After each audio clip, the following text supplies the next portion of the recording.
Bueno, hoy vimos entonces la semana pasada vimos que el Señor nos recomienda, precisamente a causa de esto, realizar 3 actividades en secreto. A ver si es cierto que estaban aquí. ¿Quién se acuerda? ¿Eh? ¿La primera? Orar es la segunda. ¿La tercera? Ayunar. ¿La tercera? ¿La primera? Dar.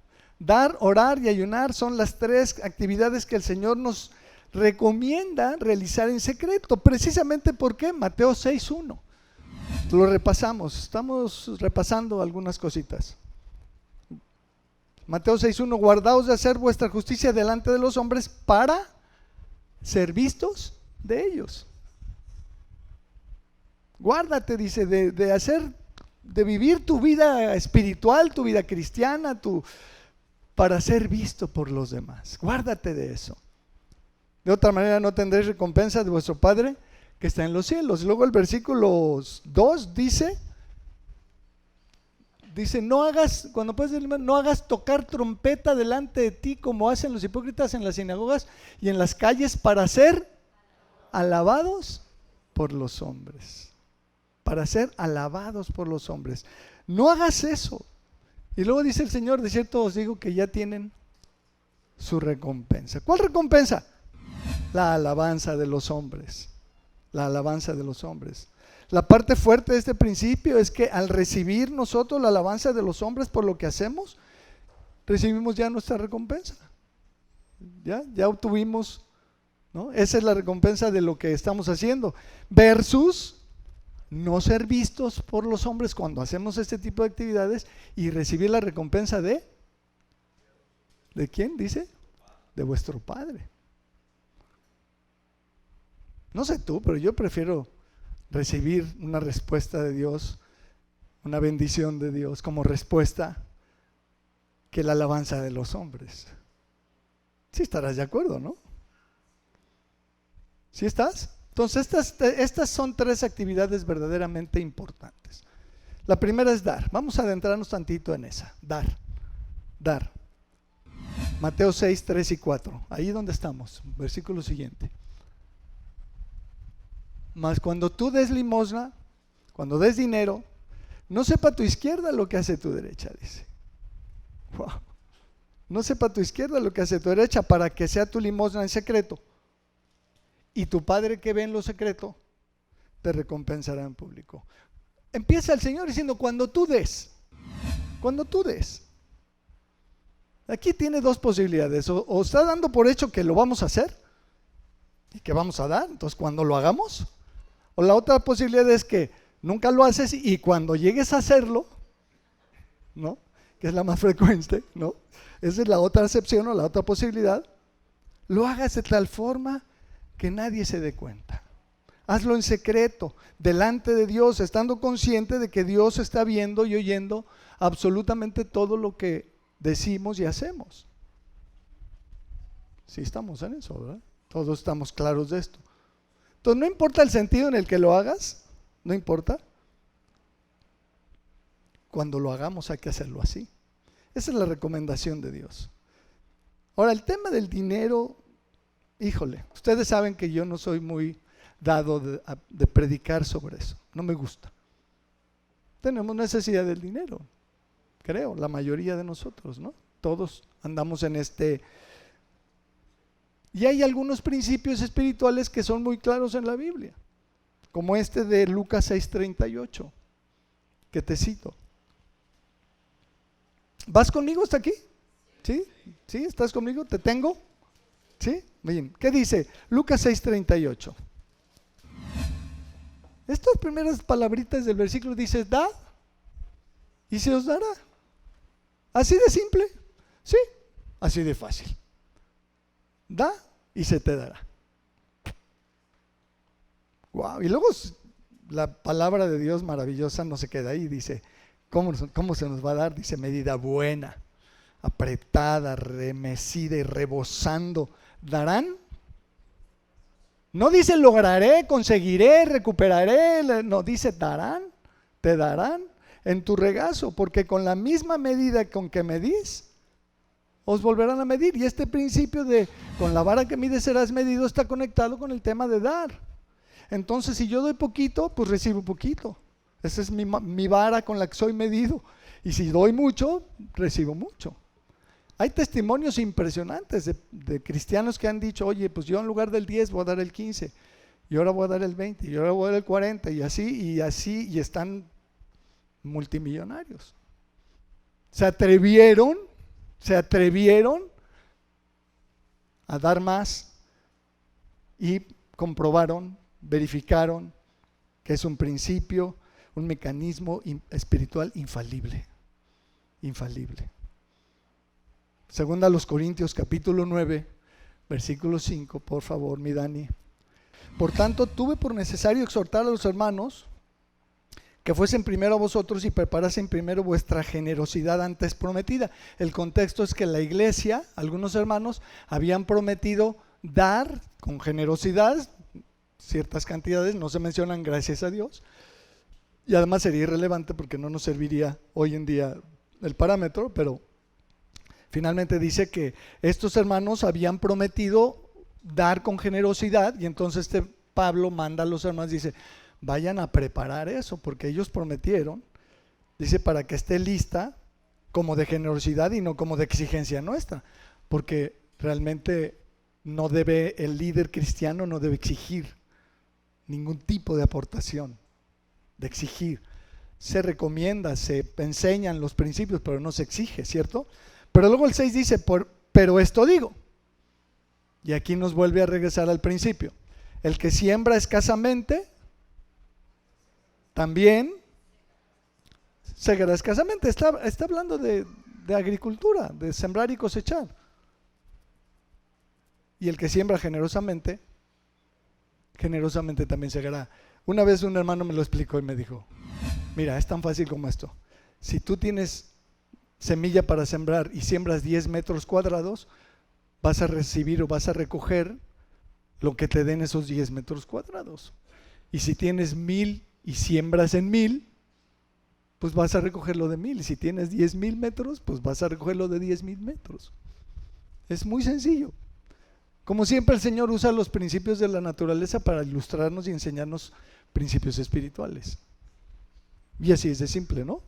¿Sí estás? Sí, ¿no? Pero aquí este texto curiosamente está hablando de la generosidad. El tema de ser generoso va de la mano con el dar, obviamente. Proverbios 11:25. El alma generosa será arruinada, porque se va a quedar sin lana por ser generoso. Pues léelo bien, ¿no estás leyendo conmigo? ¿Qué dice? El alma generosa será prosperada, y el que saciare, él también será saciado. Wow. Principios espirituales infalibles. Y bueno, además en Hechos 20:35 el Señor Jesús, ¿quién se lo sabe de memoria? Dijo, más bienaventurado es dar que recibir. Es una dicha mucho mayor dar que recibir, porque además está involucrado el principio de recibir, porque das y recibes. Pero el principio es real. No sé si lo has experimentado, la satisfacción que se siente, que se percibe, que se experimenta cuando tú das, cuando tú ayudas a alguien que está pasando por problemas, que lo necesita. ¿Sí o no? Se siente una satisfacción preciosa, maravillosa de dar. ¿Sí o no?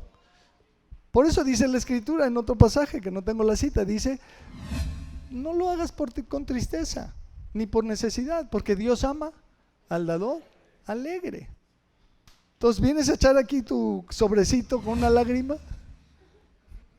¿O con una sonrisa en tu corazón? Entendiendo que es más bienaventurado dar que recibir. Es una bendición. Bienaventurado quiere decir sumamente feliz. Causa una gran felicidad dar. Entonces, este es un mecanismo espiritual infalible, que incluso tiene que ver con honrar a Dios. ¿Sí te acuerdas de lo que dice Proverbios 3:9? Proverbios 3:9. Deshonra al Señor con tus bienes. ¿Qué dice? Hónralo. Honra al Señor con tu pantalla, con tu sala, con tu computadora, con tu horno de microondas, con tu licuadora, con tu coche. Honra al Señor con tus bienes. Y luego dice, y con las primicias de todos tus frutos. Esto quiere decir que con lo primero, recibes lo que recibes y lo primero que haces son tus primicias. Lo primero que haces es apartar y dar para el Señor. ¿Sí? Ya sea a nivel de una cosecha o a nivel de un sobre quincenal. Lo primero que haces con tu dinero es apartar para el Señor porque quieres honrarle. Y el versículo 10 nos da una promesa terrible. Dice, y estarán vacíos tus graneros por haber dado. ¿Qué dice? Y serán llenos tus graneros con abundancia y tus lagares rebosarán de mosto. ¿Quién no quiere la abundancia y la bendición de Dios en su vida? Honra al Señor con tus bienes y con tus primicias. Ahora, hablando de dar, ¿estás conmigo hasta aquí? ¿Sí? ¿Aguantas el viraje? Hablando de dar, tenemos que ubicarnos en cuanto a las cosas que Dios nos ha dado. Busca conmigo Juan 3:16. Juan capítulo 3, versículo 16. Casi todos no sabemos este versículo de memoria, ¿no? Que dice, porque de tal manera amó Dios al mundo. ¿Que qué hizo? Que dio a su Hijo. ¿Qué lo movió? Su amor. Su amor lo movió a dar a su Hijo. Hemos platicado con varios de ustedes esta definición de amar es dar. Amar es dar y dar sacrificialmente porque Dios dio a su Hijo para que muriera, para que se sacrificara por nosotros. ¿Sí o no? Versículo 17. Porque no envió Dios a su Hijo al mundo para condenar al mundo, sino para salvar al mundo. Wow. ¿Qué te parece? ¿Alguien nos está buscando allá afuera? Fíjate, pon la atención tantito a esta verdad. Dios no envió a Jesucristo al mundo para condenarlo, sino para salvarlo. Eso nos habla de que la salvación de nuestras almas es la prioridad número uno de Dios en su agenda y en su corazón. Rescatarnos y salvarnos es su prioridad. Lucas 19:10 dice que el Hijo del Hombre vino a salvar, a buscar y a salvar lo que se había perdido. ¿Sí? ¿Ya lo encontraron? Como dice, porque el Hijo del Hombre vino a buscar y a salvar lo que se había perdido. Jesucristo vino a buscar al hombre perdido para rescatarlo. Y Hechos 4:12 dice que en ningún otro hay salvación. En ningún otro hay salvación. Porque no hay otro nombre bajo el cielo dado a los hombres en que podamos ser salvos. Con la pena y con el respeto que me merecen todos los demás, todas las doctrinas y todas las filosofías y todas las religiones. Este texto nos dice que debajo del cielo no hay otro nombre dado a los humanos en que podamos tener la salvación. ¿Sí lo lees así conmigo? No hay de otra. Y Romanos 5:8 nos dice, nos aclara y nos confirma y nos ratifica. Dice, mas Dios muestra su amor para con nosotros en que siendo aún pecadores, Cristo pagó el precio. Cristo murió por nosotros. Y este es el mensaje central que tenemos los cristianos para predicar. Este es el mensaje que le queremos hacer llegar a la gente y decirle, y estoy pensando particularmente en los que nos sigan de aquel lado de la pantalla. Jesucristo es el único Salvador que nos ofrece el perdón de nuestros pecados y la vida eterna. Y además de manera gratuita. Entonces quiero hacer un repaso con ustedes, si me dejan, ¿me permiten? Hacemos un repaso de Juan 3. ¿Sí vamos allá? Juan capítulo 3.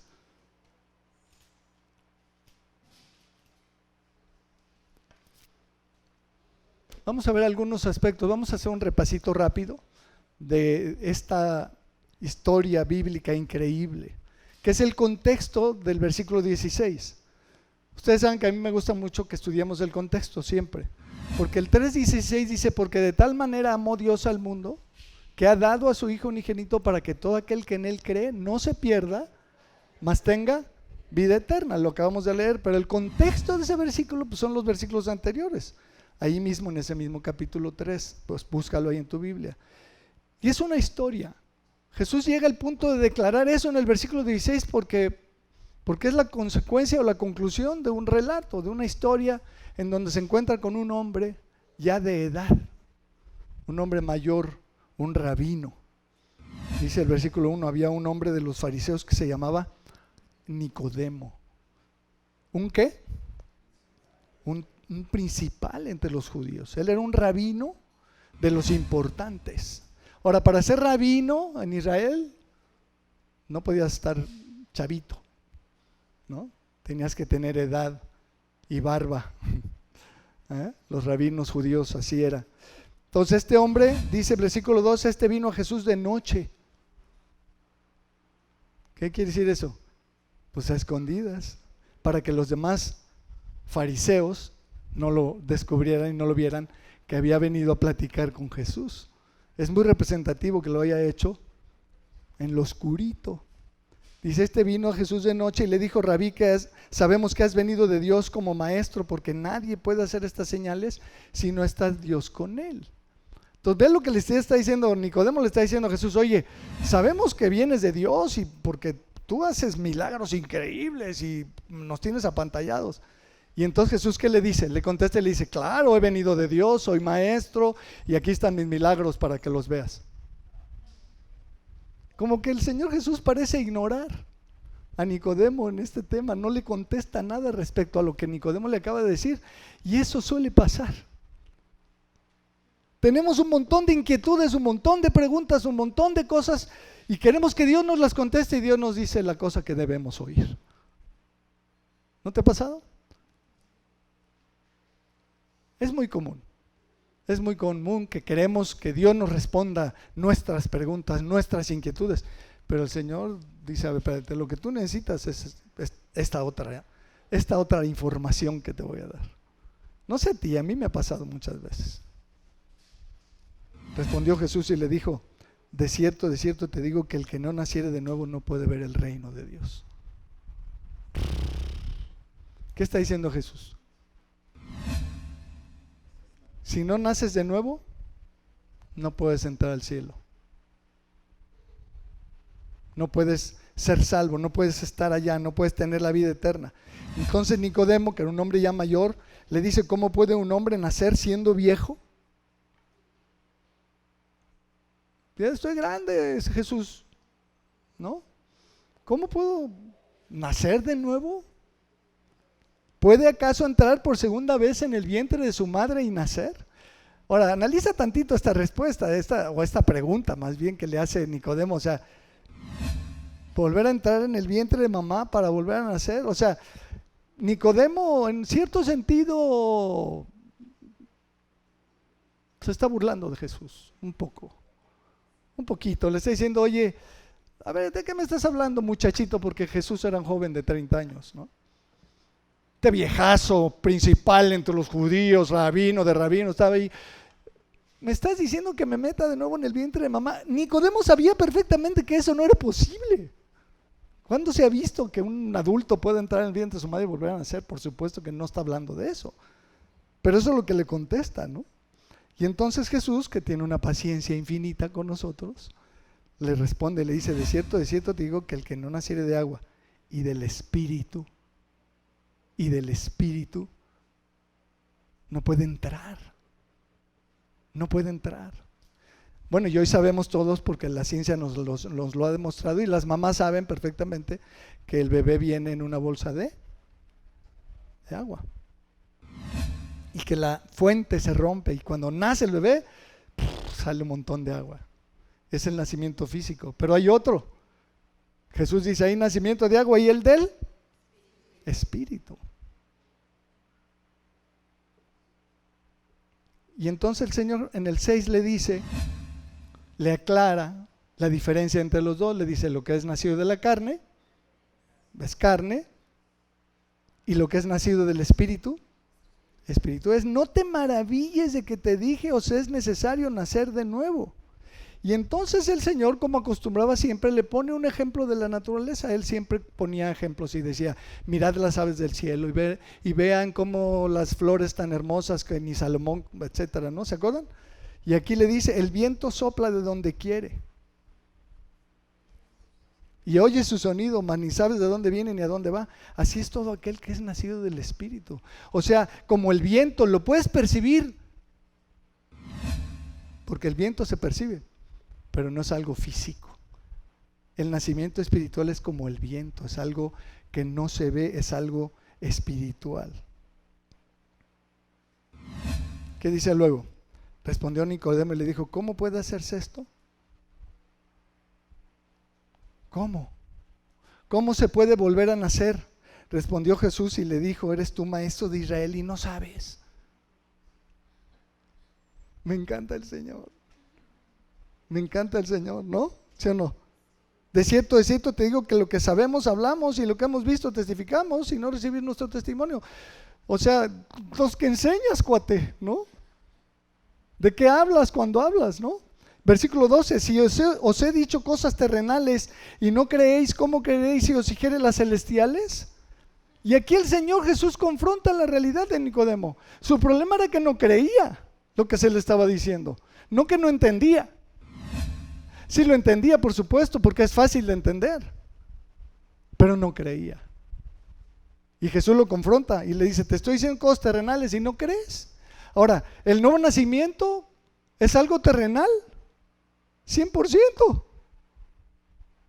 100%. Jesús le está diciendo a Nicodemo, te estoy hablando de algo terrenal, es algo que debe pasar aquí en la tierra. Es algo que debieras dominar y conocer, volver a nacer. Nacer espiritualmente, nacer del Espíritu. Versículo 13 dice, nadie subió al cielo sino el que descendió del cielo, el Hijo del Hombre que está en el cielo.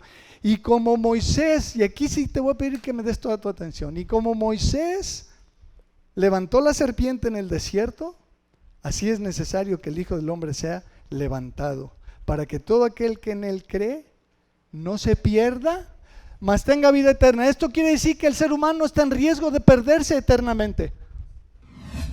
Y Dios no quiere que el hombre se pierda eternamente.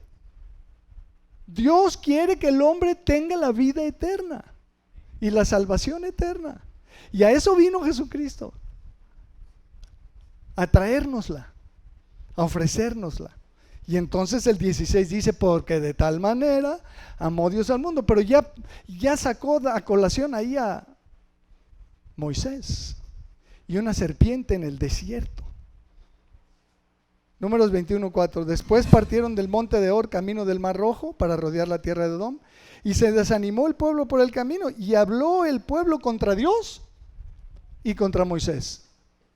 Muy fácil hablar contra Dios y contra los líderes cristianos cuando estás desanimado, ¿sí o no?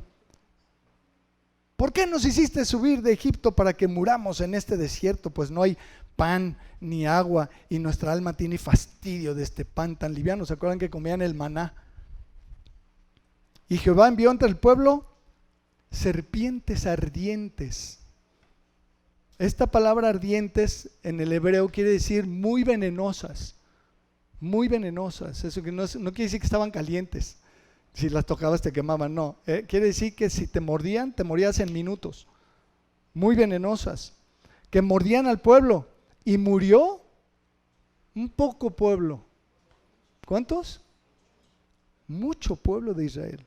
Entonces el pueblo vino a Moisés y dijo: hemos pecado por haber hablado contra Jehová y contra ti. Ruega a Jehová que quite de nosotros estas serpientes. Y Moisés oró por el pueblo. La oración ahí en medio, ¿no? Y entonces, versículo 8, y Jehová dijo a Moisés: hazte una serpiente ardiente y ponla sobre un asta. Y cualquiera que fuere mordido y mirare a ella vivirá.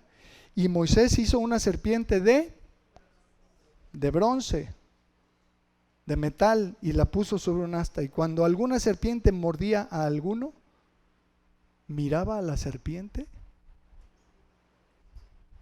y no se moría. Ay, a ver. ¿Serio? Ya les he dicho esto alguna vez, ¿no? Yo hubiera creído que Dios le dijera: a ver, Moisés, procedimiento, ¿ya mordió a alguien la serpiente? Háganle un torniquete, succiónenle fuertemente el veneno de la herida, de los colmillos de la serpiente, y lo escupen, y luego se enjuagan la boca con esto, ¿verdad? Y no sé qué, o le echas agua, no sé qué. Imagínate el cuadro. Ya me mordió la serpiente, entonces voy corriendo con Moisés. Moisés me mordió, tengo aquí las dos colmillos ya y el veneno. ¿Qué tenía que hacer? Voltear a ver la serpiente de bronce, que era un palo con una serpiente ahí atravesada, que por cierto es el logotipo de los médicos hoy en día, ¿no? Y entonces, qué curioso, ¿no? Y entonces la persona era sanada y no se moría. Y el efecto del veneno en su torrente sanguíneo ya se neutralizaba. Ahora, qué cuadro, ¿no? Este es el cuadro que el Señor Jesús le está presentando a Nicodemo. ¿Ustedes creen que Nicodemo no conocía este pasaje? Un fariseo, un rabino, no, hombre, de memoria. Y entonces, claro que Nicodemo, cuando está oyendo a Jesús diciéndole: oye, y como Moisés fue como la serpiente allá con Moisés fue levantada. Ah, claro, sí, el asta, la serpiente de bronce, la mordida sin antídoto, la mirada de fe, porque era una mirada de fe. Sanidad, liberación de la muerte. Y así le dice Cristo a Nicodemo: así como Moisés levantó la serpiente. Y Nicodemo: ajá, claro, lo entiendo, me lo sé, lo he enseñado, soy rabino. De esa misma manera, el Hijo del Hombre va a ser levantado. ¿Y de qué está hablando? De su crucifixión. De su crucifixión. Y está diciendo: de la misma manera, el Hijo del Hombre va a ser clavado en un asta, para que todo aquel que en Él cree no se pierda, mas tenga vida eterna. Aquí no estamos hablando de recibir la cura milagrosa de una enfermedad terminal o mortal, física, pero sí espiritual. Sí espiritual. Juan 5:24: de cierto os digo, el que oye mi palabra y cree al que me envió, ¿cómo? ¿Tiene vida eterna? ¿Y no vendrá a condenación? ¿Mas ha pasado? ¿De dónde a dónde? De muerte a vida.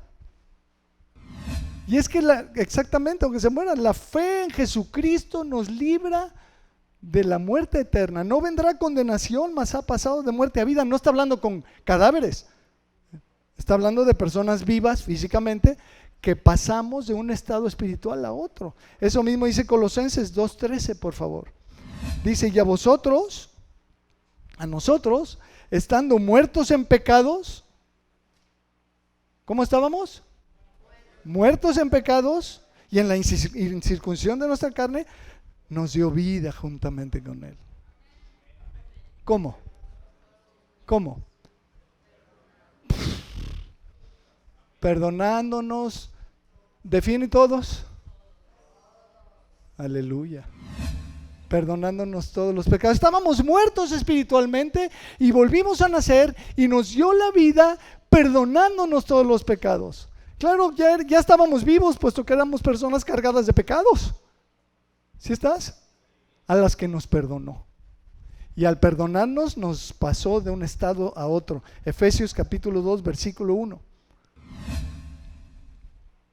Efesios 2:1 dice: y Él os dio vida a vosotros cuando estabais muertos en vuestros delitos y pecados. Estábamos muertos espiritualmente. Los efesios no estaban muertos físicamente y entonces Pablo fue y les predicó ahí a los sepulcros y los levantó. No, está hablando de personas que estaban vivas como tú y como yo.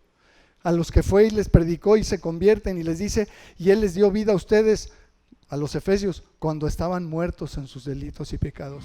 Porque los delitos y los pecados que hemos cometido nos separan de Dios. Y eso es lo que quiere decir la palabra muerte, tánatos. Tánatos quiere decir separado de Dios. De hecho, cuando una persona físicamente se muere, se separa del cuerpo. No deja de existir, por supuesto que no. Se separa. Tánatos quiere decir separación o separar. Entonces estábamos separados de Dios, estábamos muertos en nuestros delitos y pecados, pero Él nos dio vida. Efesios 2, allí adelantito, 4 y 5. Pero Dios, que es rico en misericordia por su gran amor con que nos amó. Híjole, cuando a mí me dijeron, Jesucristo te ama, yo me acuerdo aquel mes de junio del 81, y todos deben hacer, ¿no? Algunos de ustedes, muchos ni habían nacido, ni pensaban en nacer todavía. Aquel junio, mayo, mediados de mayo del 81, esta persona me habló del amor de Dios y me dijo, oye, Cristo te ama. Yo no lo podía creer. ¿A mí? Que soy de lo peor. ¿Cómo crees? Pero Dios, que es rico en misericordia por su gran amor con que nos amó, aún estando nosotros muertos en pecados, aún estando en esa condición, separados de Dios, muertos en pecados, nos dio vida juntamente con Cristo. Por gracia sois salvos. Wow. Y 1 Juan 3:14 dice, nosotros sabemos, ¿qué sabemos los cristianos? Pues algunas cosas, ¿verdad? Nosotros sabemos que hemos pasado de muerte a vida. Y ese es el cristiano verdadero, sin importar qué denominación profese. Ese no es el tema. El tema es que si has pasado de muerte a vida, ya estás, ya lo hiciste. Porque cuando pases por la muerte física te vas a encontrar con el Señor y te va a dejar entrar al cielo, no por tus obras, ni por tu conducta, ni por tu desempeño o performance, como les dicen ahora. No por tu performance, es porque Cristo murió en la cruz y pagó el precio. Y poner nuestra mirada en Cristo, una mirada de fe, creyendo que esa muerte es suficiente para perdonar mis pecados, que su sangre preciosa es el único medio puesto por Dios para limpiar mis pecados, en ese momento vuelvo a nacer. En ese momento recibo la vida eterna. No, pero es que, ¿sabes qué, Pedro? Ustedes son una secta. Dile como quieras. Es que ustedes, la religión de ustedes no es religión. Estamos hablando de poner nuestra fe y nuestra confianza en Jesucristo, en su sacrificio en la cruz perfecto, suficiente y completo. Y esa fe que nos permite poner nuestra confianza en su sacrificio nos da la vida eterna. ¿Sí o no? Entonces, el Señor Jesucristo en todo el Nuevo Testamento está haciendo todo el tiempo un llamado al hombre: arrepiéntete y ábreme tu corazón, déjame entrar en ti. Y los cristianos somos personas comunes y corrientes, a veces más corrientes que común, como yo comprenderé, que un día nos humillamos delante de Dios y le dijimos: Señor Jesucristo, aquí está mi vida, perdóname. Todos mis pecados que he cometido, perdónamelos. Ven a mí, te abro la puerta de mi corazón, porque Apocalipsis 3:20, el Señor Jesucristo dice: yo estoy a la puerta y llamo. Si alguno oye mi voz y abre la puerta, entraré a él y cenaré con él y él conmigo. Y en 1 de Juan 5, ¿qué dice? El que cree en el Hijo de Dios tiene el testimonio en sí mismo. El que no cree en el Hijo de Dios, para completar el silogismo ahí, a Dios le ha hecho mentiroso. El que no cree a Dios, le ha hecho mentiroso. ¿Por qué? Porque no ha creído en el testimonio que Dios ha dado acerca de su Hijo. Y este es un principio tremendo, porque los papás somos dados a hablar de nuestros hijos y a dar testimonio, ¿no? ¿Sí o no? Yo todo el tiempo estoy oyendo cómo se le llena la boca a Iván hablando de su hijita Manuela, que ya está en la esquina. No, hombre, las cosas que nos dice de ti, qué bárbaro. Y de sus yernos, wow, sus yernos, ¿no? Y a mí se me llena la boca hablando de mis hijas. Y a cualquier papá se nos llena la boca hablando de nuestros hijos, ¿sí o no? Es raro el papá que abre la boca y dice, no, pues mi hijo es un malandrín. No, no es cierto. Siempre les vemos las virtudes y siempre estamos diciendo, es que mi hijo, qué bárbaro, es para el básquetbol es el mejor, y para las matemáticas es una fiera, y puras buenas calificaciones, y es el mejor hijo del mundo. ¿Sí o no, papás? ¿Sí o no, mamás? Nos gusta hablar y dar testimonio de nuestros hijos. Pues a Dios también le gusta dar testimonio de su Hijo. ¿Y qué dice Él de su Hijo? ¿Qué dice Él de su Hijo? Leámoslo. Dice otra vez el 10: el que cree en el Hijo de Dios tiene el testimonio en sí mismo. El que no cree a Dios le ha hecho mentiroso, porque no ha creído en el testimonio que Dios ha dado acerca de su Hijo. Y este es el testimonio, 2 puntos. Y ahí nos va a decir qué es el testimonio que Dios da acerca de su Hijo. Cómo se le llena la boca a Dios hablando de Jesucristo. ¿Qué es lo que dice Dios de Cristo? Dice que Dios nos ha dado la vida eterna. Y esta vida está en la iglesia. Ay, ¿no? Y esta vida está en las buenas obras, en portarse bien, en predicar en la calle de puerta en puerta. ¿Qué dice? La vida eterna está en Jesucristo. Y el versículo 2 es la clave de todo el Nuevo Testamento. El que tiene al Hijo tiene la vida eterna, y el que no tiene al Hijo de Dios no tiene la vida. Versículo 13: estas cosas os he escrito a vosotros que creéis en el nombre del Hijo de Dios, para que sepáis que tenéis vida eterna. ¿Tú sabías que tienes vida eterna? Pues si tienes a Cristo tienes la vida eterna, porque si no tienes a Cristo no tienes la vida eterna. Y entonces todo se resume a tener a Cristo. Lo hemos dicho 20,000 veces. Cuando tú hables con alguien allá afuera, dile eso. Se trata de que tengas a Cristo. Se trata de que reconozcas que necesitas volver a nacer, de que estás en pecado, que has pecado delante de Dios y que necesitas que Cristo te salve y que el sacrificio de Cristo sea efectivo en tu vida. ¿Y qué tienes que hacer? Pedirle a Cristo que entre en ti y responderle a Cristo que dice: aquí yo estoy a la puerta y llamo. Si alguno oye mi voz y abre la puerta, entraré a él. Y hay otros pasajes en Romanos 10 y en Romanos 7, y hay muchos pasajes que nos hablan de eso,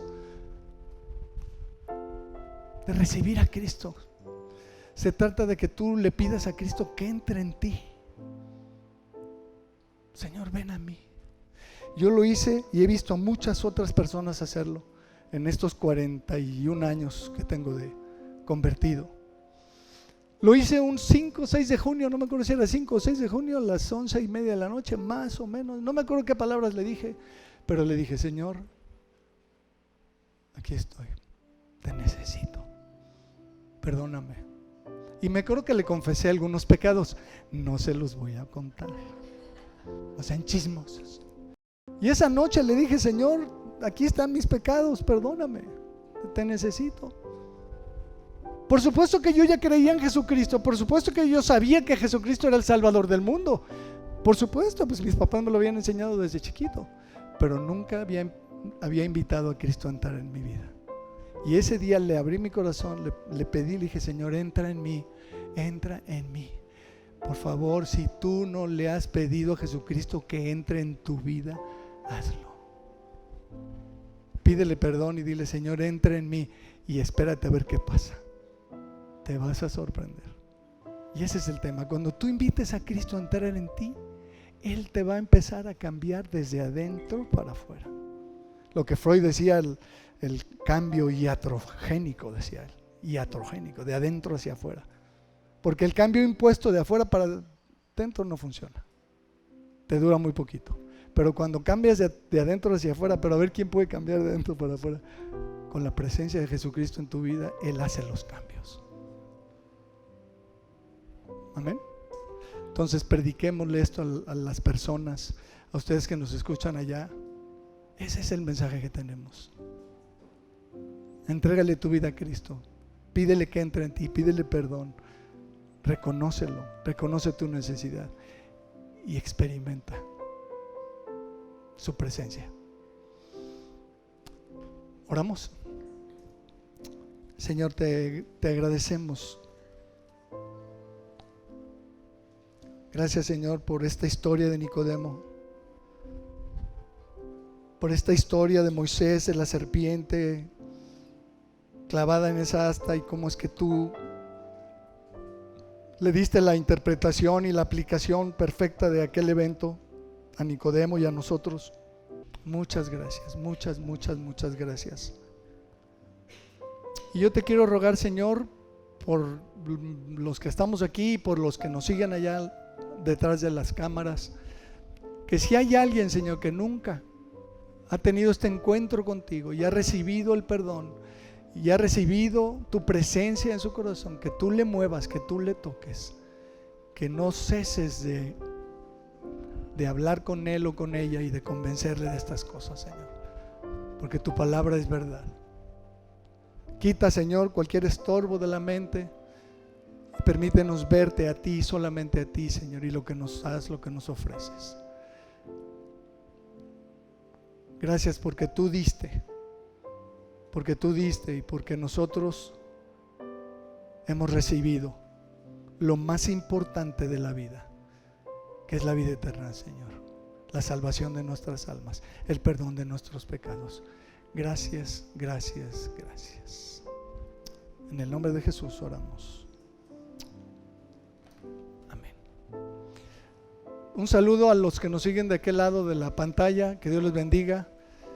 Nos vemos, si Dios quiere, la próxima semana continuará este mensaje. Hasta entonces.